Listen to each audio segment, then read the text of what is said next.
So I want to hone in on the idea that it's a research project and that it began with certain questions that maybe you've articulated already, and ask the further question, which is whether it succeeded in answering the early core questions with which it began. So Maria, would you mind if we start with you on that? So our first theme is, has analytic philosophy actually been able to address the core questions with which it began? Well, like we've been discussing, I think it depends on what these core questions or aims were.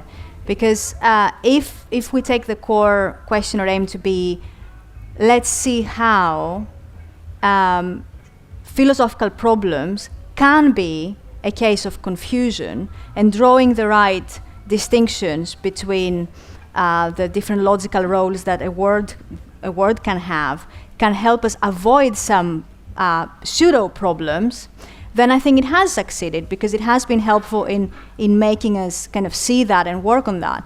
Now, as Barry was saying, there was also a project of kind of moving away from ordinary language and building an ideal language. And then that depends on what the aims were for that. So as you said, like Frege, the Begriffsschrift, concept notation, like a kind of an ideal language that we could use, philosophers could use, to avoid all these confusions that get us to all the kind of the problems.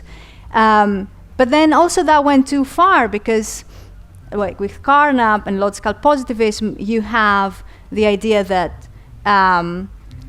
for language to be meaningful at all, you must either have propositions that are kind of verifiable empirically, or logical propositions, and all other areas just disappear. So think of what that would mean for areas like ethics, aesthetics. And it's not just areas, it's all like aspects of our lives, because the concept of the good, for example, it's not just when we talk about ethics, but think of how it permeates our life as a whole. Anyway, but so if that was the aim, I think to some extent it failed, and it couldn't but fail. But again, there was the mention of Wittgenstein, and especially the later, like then you have the transition that meaning is not just something atemporal or historical, but you also have to look at the use. So the interesting thing is, how do you keep both? How do you keep, as you say, the excitement?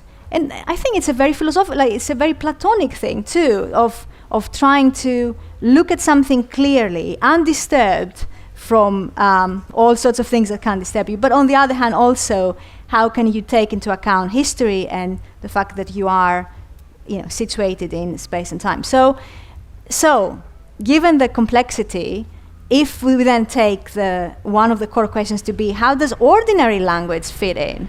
So not just an ideal language, but how does ordinary language fit in the way we do philosophy? How can we take that into account in a way that is helpful?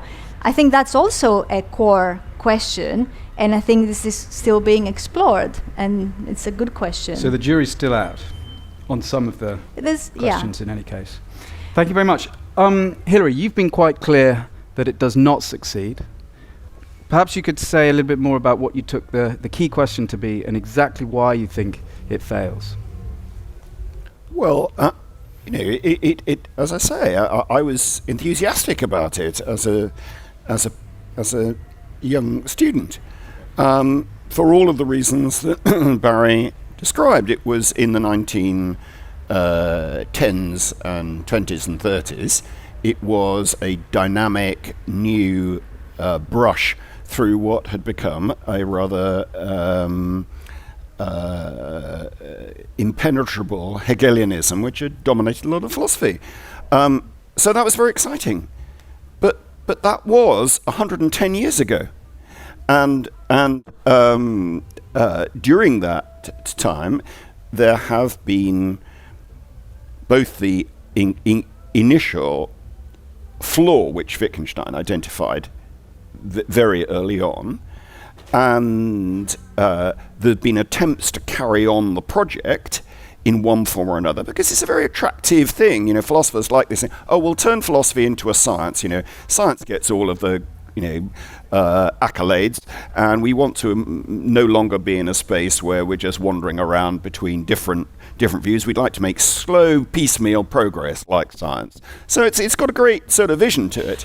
The trouble is that it it just hasn't functioned like that. And I think it doesn't function like that because the core analytic project as set out, and I think Russell is, he was the person who started using the word logical analysis, and he does have an overall philosophy. He was a brilliant mathematician. He provided a logical frame for mathematics along with Whitehead, and he thought you could then apply it to language. And there was nothing wrong with that vision. It was a very exciting vision. It was just, I think, mistaken that you can't just apply logic and mathematics to language, because that's the relationship between language in the world is not the same as the relationship between mathematics and its proofs. And I think the history of analytic philosophy, people who've identified themselves as analytic philosophers, exhibits that. And it's just that we want a more diverse, more encompassing philosophical conversation, which involves radically different philosophical views and challenges the big questions of our time of how we should make sense of the world, rather than somehow to assume that those sorts of logical principles are really making progress. Okay. So Barry, you identify the initial project with Frege's project. Do you think that has been successful? Yes and no. So I think Hilary's absolutely right. The key problem was if you were trying to just define a very special formalized language, special rigorous language that was not like ours, and it was for the use of mathematics, and it was logically very precise, then it was doing its job to capture some facts about mathematics. But why assume that was a model for how language would work beyond the mathematical realm? But the other thing is, it didn't even work in its own terms, because Frege also had the ambition to try and explain what mathematics was, and he tried to reduce it to logic. Certainly tried to reduce arithmetic to logic, because he thought logic was certain, and if we could at least stop there, then if we could reduce arithmetic to logic, we've got a justification for arithmetic. It didn't work. Russell tried it, it didn't work. So in some sense, it didn't do the full philosophical job. But more interestingly, I think, was analytic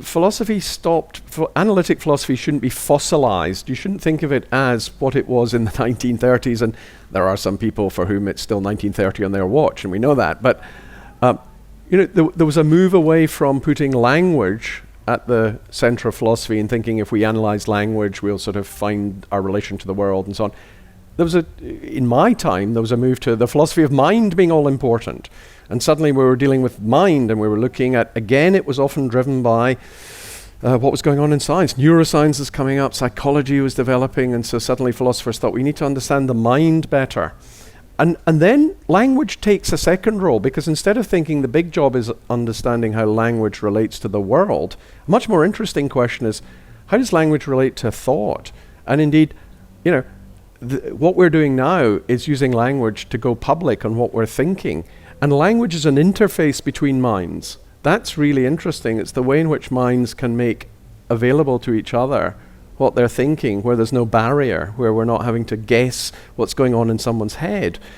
And understanding kind of language's role, not as this, big starting place for metaphysics, but as much more sewn into our activities and much more part of the human situation. I think the person who helped us get there, of course, was Wittgenstein, as Maria said, because Wittgenstein stopped doing the job of tidying up language and said, look at language and see how it is. There's nothing wrong with it. It works as it's doing now. I presume, for all of you, I hope, we don't have to problematize it and worry about it. It's doing just fine. Our difficulty is accepting it as it is. Okay, thank you very much. So let me just try and get at the fault lines of the debate there. So has it succeeded in answering its core questions? Maria, you want to say it depends kind of how you specify the questions, but certainly to some extent it has. I think Hilary and Barry, you're in agreement about the failure of the core questions, but you disagree about the value of the methodology, perhaps, or the approach to philosophy. Yeah. So you think it can be updated when looking at different philosophical problematics like the philosophy of mind, and I feel, Hilary, that you're perhaps more suspicious. But if we could move on to the next theme, which tries to take that philosophical question about the value and apply it to current debates that are divisive in our culture. I wonder what you have to say about that. So, to continue watching this video, click the link in the top left or in the description below. Or visit iai.tv for more debates and talks from the world's leading thinkers on today's biggest ideas.